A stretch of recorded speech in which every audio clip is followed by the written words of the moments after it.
Canticas de Sefarad, con Fernando Rivas Mejías.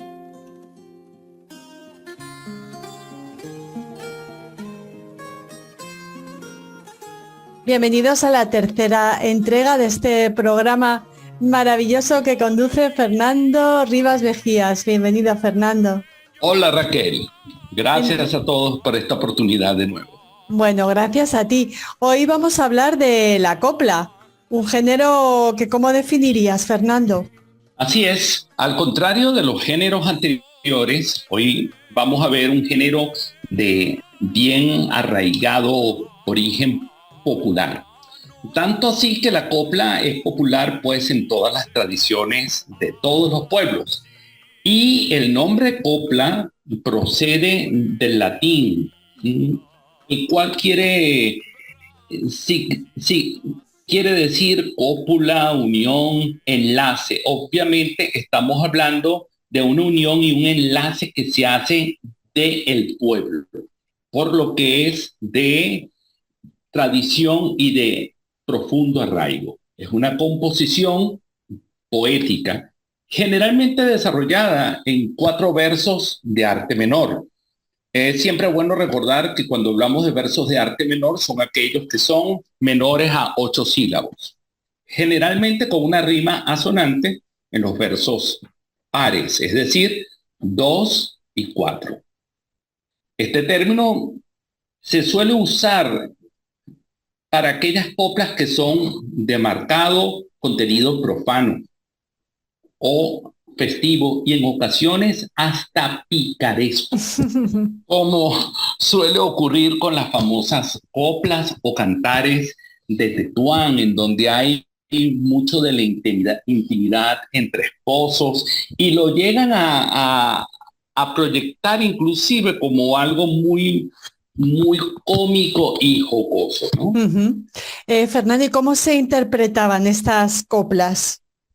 Dependiendo de la región, por ejemplo, en el caso de Marruecos, va con el marcado rítmico de la música del norte de África, acompañado por instrumentos musicales, mucha percusión, como en el caso de la darbuka y el bandir, y en un tiempo muy característico de 6/8, el cual, por cierto, es muy común también en el sur de España.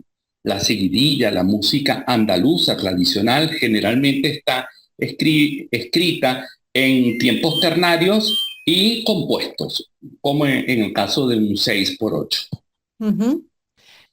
Nos recuerda, no sé, hay algún, hablas de las darbucas, de la percusión, ¿hay otros instrumentos, otros elementos vinculados a estas coplas? Sí, en el caso, por ejemplo, de Marruecos, y vamos a hablar concretamente de Melilla, hay una marcada influencia española, tanto así que se emplean las castañuelas. Y un primo del norte de África, no sabemos si es directamente por la parte de los fenicios o del al-Andalus, que es muy similar, es igualito, es muy similar a una castañuela, solo que es doble. Se llama carcaba. Muy Sí. bien. Oye, para ilustrar todo lo que nos estás contando, si te parece, escuchamos un ejemplo de estas coplas. Le recordamos a nuestros oyentes que uno de los objetivos de Fernando Rivas Mejías es traer estas coplas, estos piyutim, estas composiciones tradicionales judías a la contemporaneidad, y lo que vamos a escuchar me parece que es un ejemplo, un buen ejemplo, ¿no, Fernando? Así es, en esta oportunidad, bueno, vamos a escuchar a una vocalista española, María Berazarte, y David Mayoral en la percusión, interpretándonos una simpática copla que se llama La novia se bañaba, de autor anónimo, y que allí vamos a destacar ese arreglo contemporáneo con elementos de jazz, que es parte también de lo que queremos dar a conocer en este programa de Canticas de Sefarad. La novia se bañaba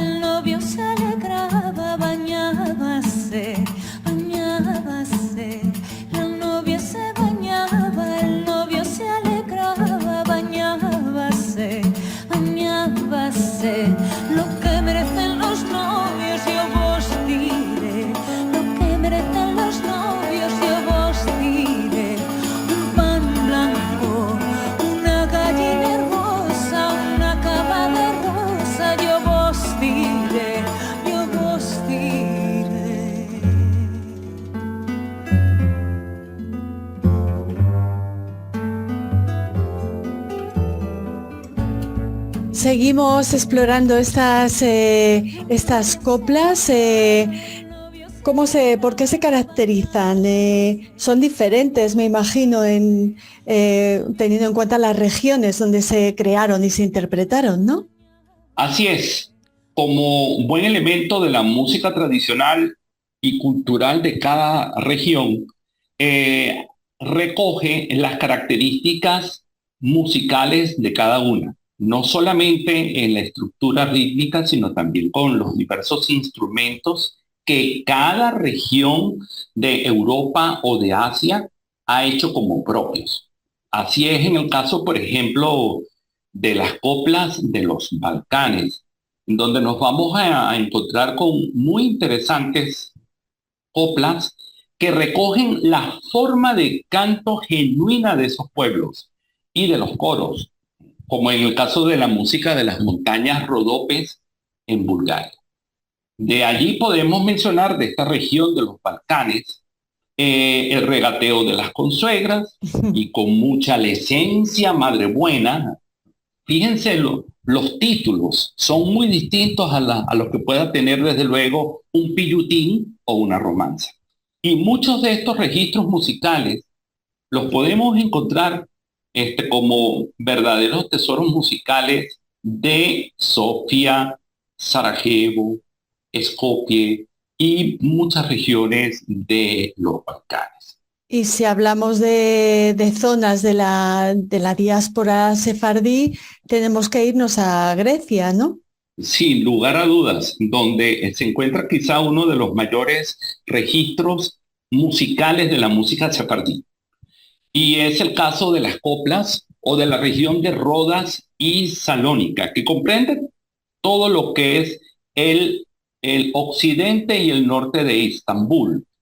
En este caso, las coplas de Rodas y Salónica son pletóricas en acompañamiento de los instrumentos genuinos. Y es el caso, por ejemplo, del buzuki.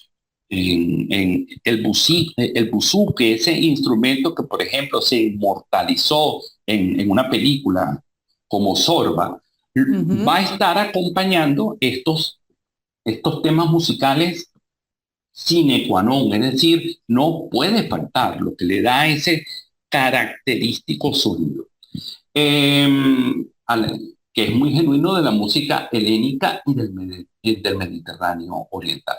De esta región podríamos destacar importantes coplas, como ya salió de la mar La Galana, 7 modos de guisados, cuales ya hemos hablado en una anterior oportunidad. Mi esposica está en el baño, otra vez el tema de la esposa, de la novia en el baño. El novio no quiere dinero. Y también las muy conocidas 3 hermanicas. Y de todas estas, ¿cuál has elegido para terminar este programa, Fernando? Bueno, sí, en esta oportunidad de un tema con arreglos de jazz, nos vamos a otro con un arreglo muy clásico que lleva elementos de la música académica, principalmente impresionista, ya que este compositor o este arreglista hizo su mayor carrera en Francia. En esta oportunidad escucharemos a El novio no quiere dinero, opus 8, número 10, del trabajo Coplas Sefardíes, del pianista Ludovic Amadeus Sen. Pues con él les dejamos, les esperamos en el próximo programa, en la próxima entrega de Cánticas Sefarad. Muchísimas gracias, Fernando. Muchísimas gracias, Raquel. Al novio ya quiere manillas, al novio ya quiere manillas, también a la novia cara de alegría. Yo vengo a ver que gocen y logren y tengan mucho bien.